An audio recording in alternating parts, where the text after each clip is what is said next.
Hi everyone, Susan Storm here, and today I'm going to be talking about a topic I've been asked so many times to explore, and it's the topic intelligence. So many people are interested in the types of intelligence that each of the 16 Myers-Briggs personality types have, and I've written about this a great deal on my blog, so I will be posting some information on that in the description.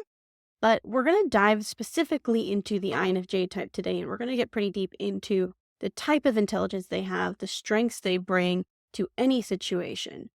Keep in mind, there is no most intelligent personality type.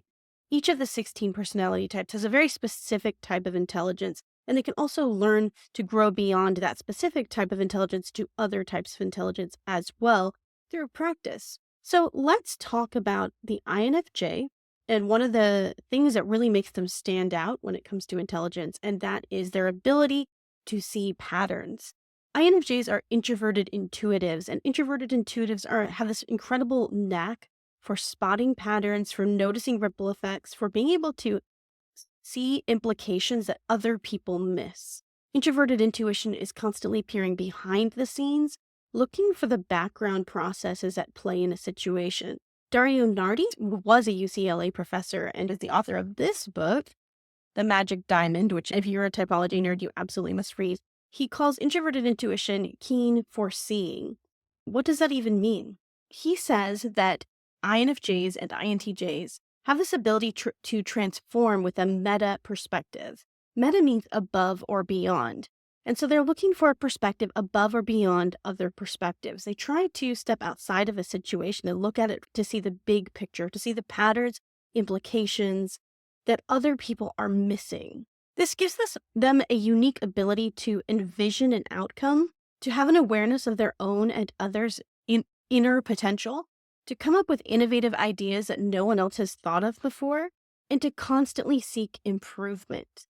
INFJs hate stagnancy. They hate feeling like they're getting nowhere. I've yet to meet an INFJ who doesn't have this constant desire for personal growth and self-improvement. And their goal in life is often to find the ultimate course or path that they need to follow in order to reach that potential, in order to improve the world, not just for themselves, but for other people as well.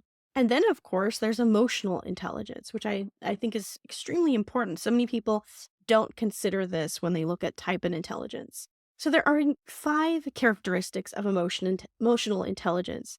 Those characteristics are empathy, social skills, motivation, self-awareness, and self-regulation.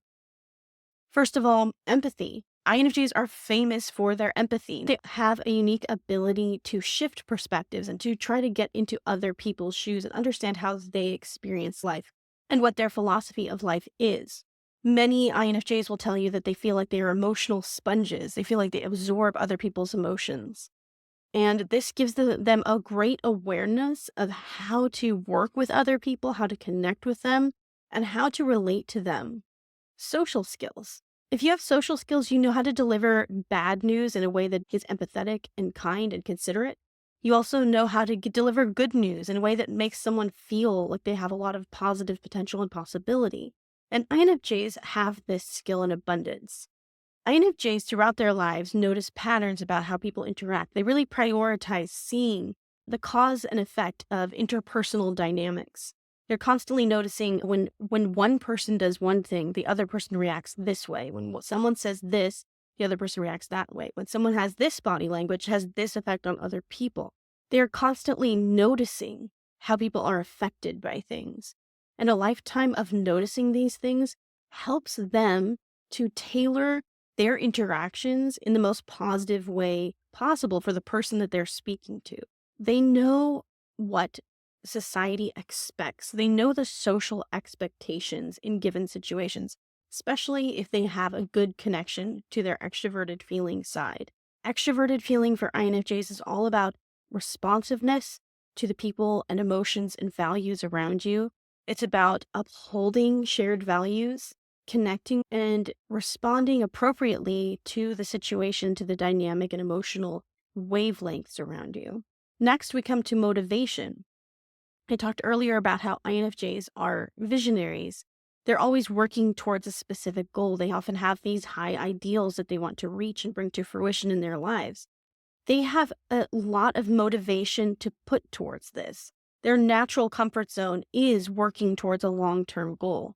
And so little minor setbacks and details tend to not get in the way of their progress. You can find out more about this in Linda Barron's work. She's a psychologist who's written about the interaction styles of the 16 personality types.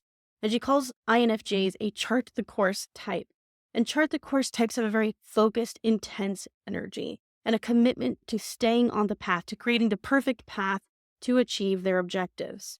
And once they find out what that path is, it's very hard to dissuade them from the path. Next, there's self-awareness. INFJs are highly aware of how their emotions affect other people. So there's this self-awareness of not only their emotional world, but how their responses affect others. And lastly, when it comes to emotional intelligence, there is self-regulation. INFJs care very much about how they impact other people. And so they have a skill for only showing the parts of themselves that are going to have a positive impact and holding back parts of themselves that might have a negative impact or might make people feel tense or uncomfortable or awkward. So they do have this strong ability to be able to control their emotions in a way that's appropriate. Though sometimes they take this a little too far and they aren't able to express their authentic, real emotions because they're always afraid of having a negative impact on other people. I've known quite a few INFJs who hold in their emotions because they don't want to bother anyone else with them. And there is a time when it's really important for them to express those feelings to other people. So if you're an INFJ watching this, make sure you have someone in your life or you cultivate a relationship with someone in your life where you can express both the good and the negative. So now that we've talked about emotional intelligence, let's talk about the statistics and facts. So a lot of this information that I'm going to be pulling from is from this book, the MBTI manual. If you have this, which you should get, there's a chapter called Uses of Type in Education, and it talks a lot about the different types and their types of intelligence, how they do grades, how they score on IQ and things like that. And sometimes I don't like to get too far into this because some people take this as a reason to feel really egotistical about themselves. There are certain types that do tend to score better on IQ tests or who tend to get better grades in college, but this doesn't necessarily mean they're more intelligent in every way. There are so many different types of intelligence, and also certain educational institutions have a predominantly sensor or intuitive bias. And so sometimes what happens is in college, for example, many college professors are intuitives. And so they ask sensor students to do things in a way that would be very natural to an intuitive, but not as natural to a sensing type. And in elementary school, many of the teachers are sensing judgers. And so they ask their students to do things in a way that feels very natural to a sensing judger personality type, but is much more difficult for perhaps a sensing perceiver or an intuitive personality type. There's more information about this in the MBTI manual. I hope you check that out. But let's go over just some of the information that's in there. Let's look at grades.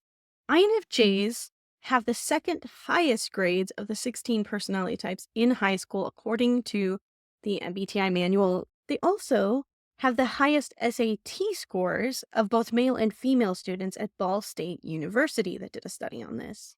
In liberal arts colleges, they tend to have the second highest grades, and they tend to have the fourth highest SAT scores of liberal arts students. And they have the fifth highest IQ scores of high school males. As you can see, when it comes to the world of academia, INFJs tend to do fairly well.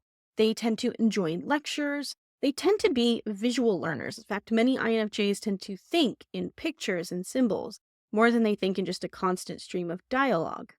According to the MBTI manual, intuitive types, types with an N in their type code, excel at reflective judgment, goal orientation, academic self-esteem, academic comfort, and self-directed learning. Some people, they learn through trial and error and hands-on experimentation. I'm looking at the sensing perceiving types here. But introverted intuitives like INFJs tend to need to just cut out sensory distraction and enter a meditative zone. Sometimes they have to turn off their lights and they have to just sit like this and cover their heads. But as much as they can tune out sensory distractions, the easier it is for them to be able to realize an answer. And then once they've realized the answer, they can backtrack and figure out how they came to that solution in the first place. So now I just want to mention some of the ways that you will spot INFJ intelligence. You will spot it in their ability to foresee patterns and to make predictions and spot implications. You will notice this in their ability to conceptualize things, to understand deeper concepts that are more abstract. You will notice this in their empathy and their emotional intelligence and their ability to understand and empathize with the wide variety of feelings that other people have. You'll notice their ability to grasp potential, to see the potential not only in themselves but in other people, and to really motivate people towards that potential. You'll also notice this in their constant desire to improve, to learn more, to grow as people, and to envision the path for that growth. You'll notice this in their ability to develop innovative ideas. INFJs aren't particularly interested in just following a formula. They like to create their own plans. They like to innovate and come up with something creative and original. Next, you also might notice this in their ability to spot things about relationships that other people miss. They can often sense undercurrents in emotions and patterns and connections in people's behavior that gives them clues about what someone's going through emotionally or how a relationship is affecting another person. So I hope this has been helpful to you. I've written a couple of articles on this, which I will link to in the description. Like and subscribe for more videos like this. If you would like to know more about INFJs, you can also check out my ebook, which is called The INFJ Understanding the Mystic. If you have any questions, be sure to leave those in the comments. I'll see you next time. Bye, everyone.